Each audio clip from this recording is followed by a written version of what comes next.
नमस्कार साथियों, आपका फिर से नोटिफिकेशन किरण जॉब चैनल में हार्दिक स्वागत है। आप देख रहे हैं नोटिफिकेशन किरण जॉब चैनल। आज मैं आपके लिए राजस्थान से एक बड़ी खबर लेकर आया हूं, जो कर्मचारी चयन बोर्ड से संबंधित है और जो एसटीसी बीएड केस से संबंधित नहीं है साथियों, पर लेकिन एक वहां पर एक पात्रता परीक्षा हुई थी रीट के बाद एक अध्यापक परीक्षा होती है लेवल 1। तो लेवल 1 से संबंधित है, जो एसटीसी के बच्चे यहाँ पर डीएलएड बोला जाता है, उसी से संबंधित पूरी खबर है। तो मैं आपको बता दूं, आप इस चैनल पर नए हो पहले तो चैनल को सब्सक्राइब करो, लाइक करो और वीडियो अच्छी लगे तो बाद में शेयर भी करना साथियों।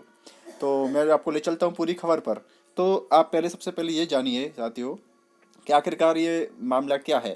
तो मैं आपको बता दूं, रीड लेवल 1 की तरफ से कुछ याचिकाकर्ताओं की तरफ से करीब करीब 21 क्वेश्चन के करीब या 23 क्वेश्चन के करीब याचिका लगाई गई थी बोनस को लेकर, क्योंकि कर्मचारी चयन बोर्ड के द्वारा कुछ क्वेश्चनों पर आंसर चेंज कर दिए गए तो कुछ के डिलीट कर दिए गए। तो इसी को लेकर याचिकाकर्ताओं के द्वारा, राम प्रताप सैनी जी के द्वारा और जो हमारे अधिवक्ता हैं और माननीय अधिवक्ता, बड़े अधिवक्ता कहे जाते हैं विज्ञान साजी, उनके द्वारा और रघुनंदन जी के द्वारा, यानी काफ़ी दिग्गज वकील हैं, उनके द्वारा याचिका लगाई गई थी कि इन प्रश्नों को बदला गया और डिलीट किया गया। इसकी वजह से काफ़ी याचिकाकर्ता नौकरी से वंचित रह गए। इसी को देखते हुए दूसरी तरफ कर्मचारी चयन बोर्ड ने अपने वकील किए और उसी प्रकार देखा जाए तो क्या होता है, आचार संहिता लग जाती है, क्योंकि ज्वाइनिंग पहले कुछ बच्चों की हो जाती है, करीब से करीब 2,500 से 3,000 बच्चे ज्वाइनिंग से रह जाते हैं, क्योंकि स्टे लग जाता है, आचार संहिता लग जाती है, पर स्टे भी लग जाता है कोर्ट से। तो स्टे हटाने के लिए भी यहाँ पर दूसरी तरफ प्रयास किया जा रहा है बोर्ड के द्वारा कि स्टे हट जाए और बच्चों को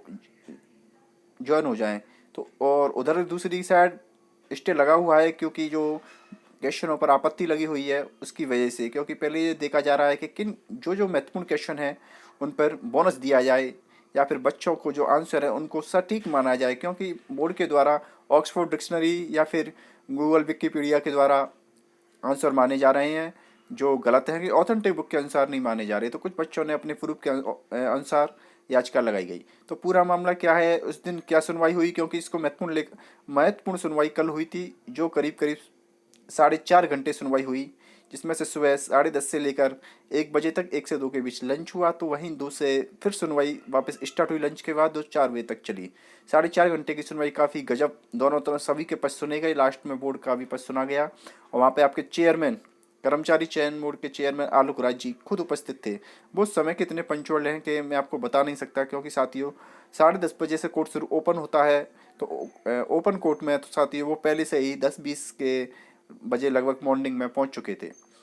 तो उन्होंने भी अपने अपने पक्ष रखे, क्योंकि बोर्ड ने पहले कहा था कि बोर्ड के अध्यक्ष चेयरमैन को यहाँ पर उपस्थित होना अनिवार्य है। वहाँ से एफिडेविट भी मांगा गया था, लेकिन काफ़ी कुछ अच्छा देखने को मिला दोनों तरफ से, और ऑर्डर को सब बाद में रेयर कर लिया गया। अब किसकी तरफ फैसला आएगा वो देखना बाकी रह गया है।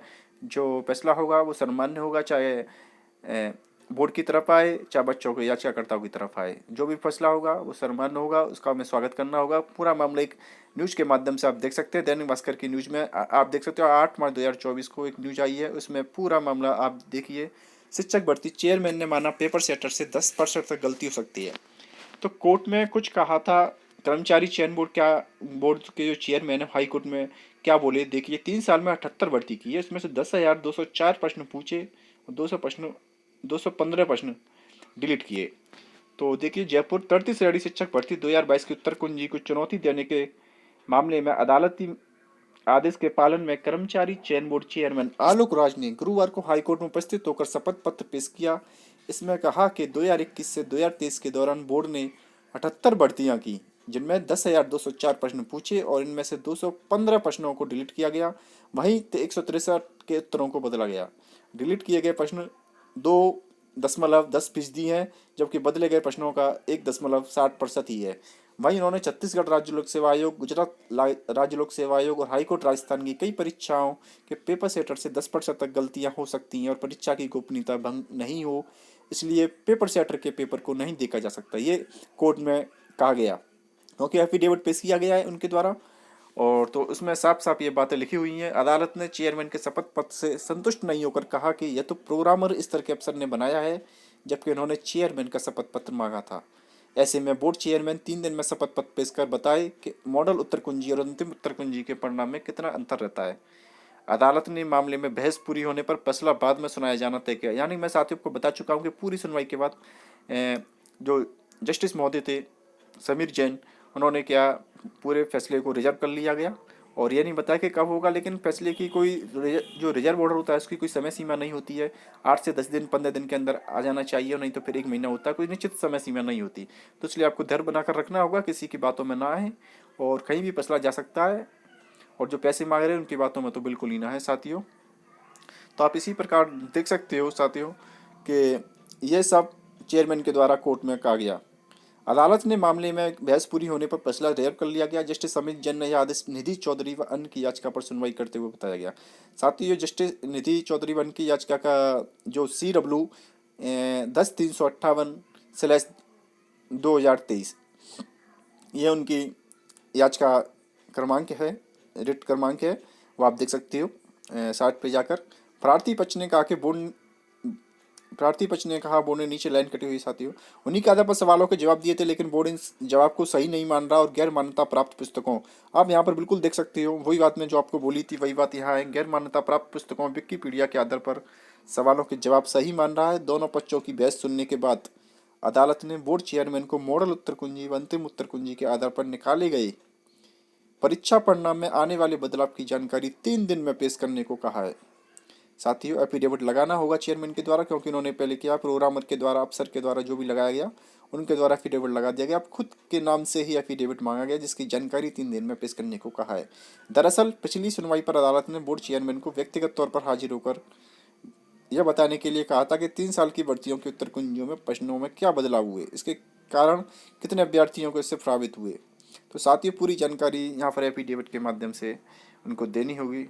मैं आपको बता दूं, यही खबर कुछ दूसरे अखबारों में भी आई है। बोर्ड चेयरमैन हाईकोर्ट में गोपनीयता के चलते पेपर नहीं देखते, इस हेडिंग के नाम से आई है। वही साथियों वही खबर है पूरी, बस थोड़ा उलट फेर है। मैं आपको बता दूंगा, आप बिल्कुल धैर्य बना कर रखें और जहाँ भी फैसला आएगा वो आपको मैं इस चैनल पर बता दूंगा। पूरी ऑथेंटिक जानकारी दी जाएगी।